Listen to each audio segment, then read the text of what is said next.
dos meus maiores sonhos é criar uma rota cicloturística onde o ciclista poderá sair de Salesópolis, onde nasce o rio Tietê, e ir pedalando margeando o rio até sua foz no Rio Paraná. Quero que a prática do cicloturismo no Brasil seja como na Europa, com milhares de pessoas viajando a cada verão. Como aqui verão é quase o ano inteiro, imaginem só o tamanho do nosso potencial. Ainda faria um mapeamento, nem que seja por conta própria, para que essa rota vire realidade. Mais adiante eu vou falar de um projeto que está rolando nos dias de hoje e que pode sim fazer essa rota virar realidade.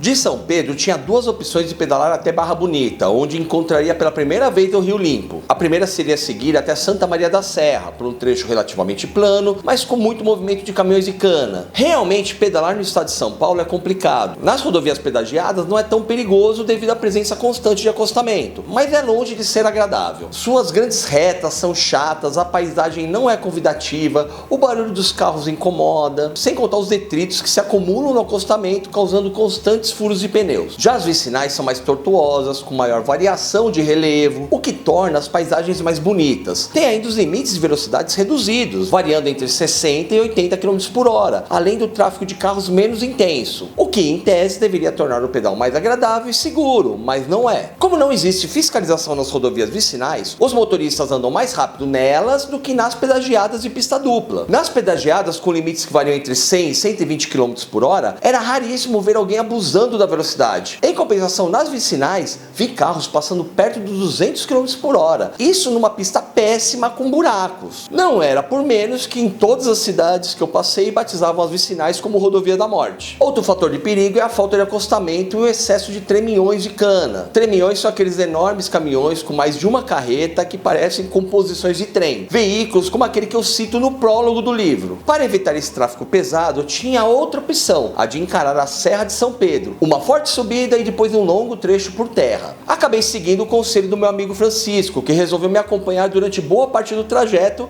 então fui rumo à montanha. Enquanto a maioria dos ciclistas foge das subidas, eu sempre as vejo como um grande desafio. Quase sempre sou recompensado com um visual maravilhoso. Nessa serra em especial, são mais de 400 metros de desnível, sendo que em alguns trechos a inclinação chegava a 20%. Como a maioria das pessoas tem dificuldades para entender como calculamos a inclinação de uma subida, aqui vai uma dica. Basta dividir a altura pela distância e multiplicar por 100. Exemplo, se você com 100 metros pedalados subiu 10 metros, significa que a subida é de 10%. Nessa subida em questão, em alguns trechos subimos 20 metros numa distância de 100 metros pedalados. Por isso a inclinação era de 20%. Foi preciso de muita força, muitas pausas e depois de uns 6 km de subida, chegamos ao topo, a quase 1000 metros de altitude. Dava para ver a cidade de São Pedro e com pouco de esforço até a cidade de Piracicaba, a 30 km dali. No alto seguimos por uma bela estrada de terra, onde pela primeira vez na viagem fiquei mais perto da natureza virgem. Pedalei por uma região com diversas fazendas. Infelizmente as plantações de canas ainda dominavam a paisagem, com poucas criações de gado. O lado bom é que várias dessas fazendas, apesar de terem desmatado grandes áreas, em sua maioria respeitavam a lei que obriga a manter 20% da propriedade de mata original como reserva legal. Já na Amazônia, o correto deveria ser 80%. Esse deveria vocês vão compreender mais adiante no livro. Além disso, existem as áreas de preservação permanente, as APPs, que consistem nas zonas de mata ciliar, margens de rios e ao redor de lagos, nascentes, em encostas, restingas, chapadas ou qualquer vegetação acima de 1.800 metros de altitude. Quando esse livro foi publicado, havia acabado de ser votado o novo Código Florestal que, entre outras coisas, dava o direito de incluir as APPs dentro da área de reserva legal, além de anistiar todo agricultor que descumpriu a lei anterior. Ou seja, se você é um agricultor que sempre trabalhou dentro da lei, saiba que você se ferrou,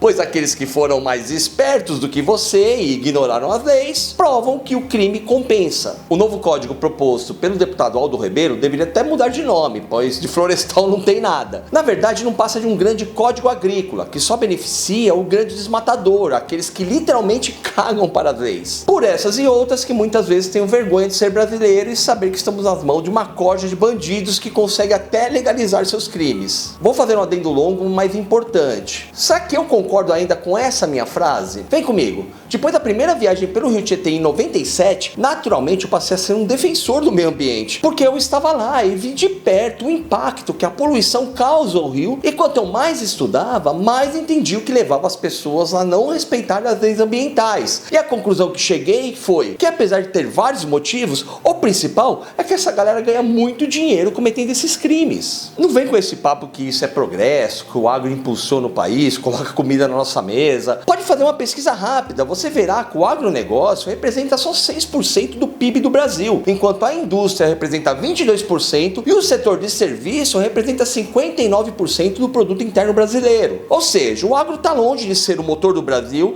e temos que separar também o próprio agro. Dá para separar em agricultura intensiva e a extensiva, que tem diferenças brutais. A agricultura intensiva, estamos falando das grandes lavouras, muita mecanização, muitos agrotóxicos e pouca concentração de mão de obra. Aqui a gente está falando do plantio de cana em São Paulo, das plantações de soja do Cerrado brasileiro e até mesmo de algumas formas de criação de gado, com muito medicamento, rações, essas coisas. Já a agricultura extensiva, estamos falando de quem praticamente coloca comida nas nossas mesas. É a agricultura familiar, usando métodos tradicionais, uma agricultura que até pode usar grandes áreas de plantio, mas o foco maior é na qualidade do que é produzido. A agricultura extensiva causa impactos ambientais significativos? Sim, mas é na agricultura extensiva que você vai encontrar a agricultura orgânica, técnicas de agrofloresta, ou seja, são pessoas que com boa orientação vão conseguir produzir até mais, causando menos impacto ambiental. Agora, se você pesquisar sobre quem está por trás dos desmatamentos, você vai encontrar mais gente ligada à agricultura intensiva, da mecanização, dos mares de soja. E por quê?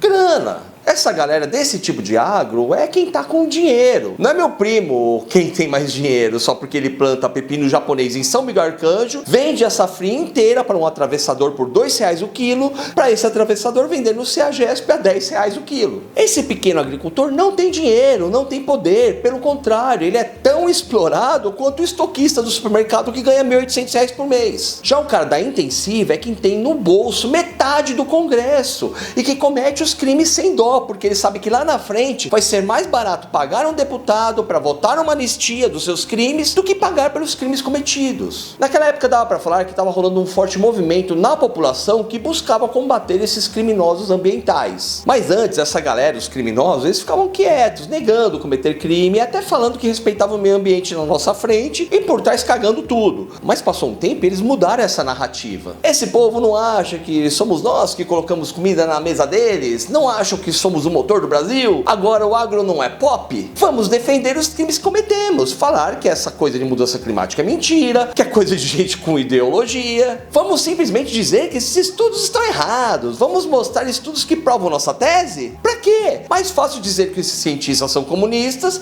que muito mais gente vai acreditar. E nem vamos precisar fazer de conta que nos preocupamos com o meio ambiente. E a situação é essa. Concordo com o que eu escrevi no livro na década passada? Ainda concordo, mas a gente tem que separar as coisas. Esse pequeno agricultor que eu vi naquela montanha, que tinha ali a sua área de reserva legal, que estava plantando para colocar comida em nossas mesas, não pode ser confundido com esse outro tipo de agricultor. A gente precisa dar mais atenção a eles, pois são eles que são bombardeados com essa narrativa de que mudança climática é falácia, mas são eles que sabem que hoje está chovendo menos, que antes ele conseguia fazer 3 safras no ano e hoje só consegue fazer uma, e olhe lá. A gente precisa abraçar esse cara, esse agricultor. É aí que a gente quer falar no projeto Brasil em Ciclos, pois não é difícil mostrar para esse cara que ele pode fazer parte dessa mudança e que precisamos deles do nosso lado nessa mudança. Portanto, a indignação ainda está aqui, a generalização não mais. Pois bem, voltando ao pedal, segui pedalando pela belíssima estrada de terra e ali comecei a ver pela primeira vez na viagem animais silvestres. Os primeiros que avistei foram as siriemas, aves parentes das emas, que acabavam se confundindo com o vermelho da terra. Chegamos ao final da estrada de terra e uma bela pista asfaltada me esperava. Ali me despedi do meu amigo Francisco e segui em frente. Ele até tinha vontade de ir comigo até Barra Bonita, mas sua esposa estava passando por alguns problemas de saúde. Ele tinha medo de ficar um dia longe de casa e ela precisar dele. Eu fiquei um pouco triste pelos dois. Ela até insistiu para ele ir, pois queria ver um companheiro feliz. Já ele estava muito preocupado. Sua mulher estava com um grave problema de saúde, teria que passar por uma série de exames. Aquele era um momento muito crítico, ele preferiu estar com o seu amor, pois oportunidades de pedalar não faltariam. Segui então até a cidade de Torrinhas, onde almocei e toquei forte rumo à Barra Bonita, com o intuito de chegar lá ainda de dia. Como mais uma vez saí muito tarde da casa do meu amigo, por volta do meio-dia, acabei tendo que curtir o pôr do sol no meio dos canaviais. E assim encerro mais um dia de forte reflexão, mas amanhã me encontro com o tão icônico Rio Tietê. E se você também acha que temos que diferenciar o pessoal do agro e separar a galera que se esforça tanto para colocar comida em nossas mesas, desse pessoal que só quer lucrar com a destruição, eu nem vou pedir o like, sim eu que vou dar um enorme like para você. Eu que vou me inscrever no seu canal porque me interesso pela sua luta e vou te apoiar. Não com dinheiro, porque hoje eu preciso muito dele para fazer esse canal crescer, mas vou te apoiar trazendo informações que você precisa para lutar com a gente. E se você ainda não viu como foi tenso o meu primeiro dia de pedal noturno da viagem, confere esse vídeo aqui. Agora, se você quiser saber como foi meu encontro com o Rio Tietê,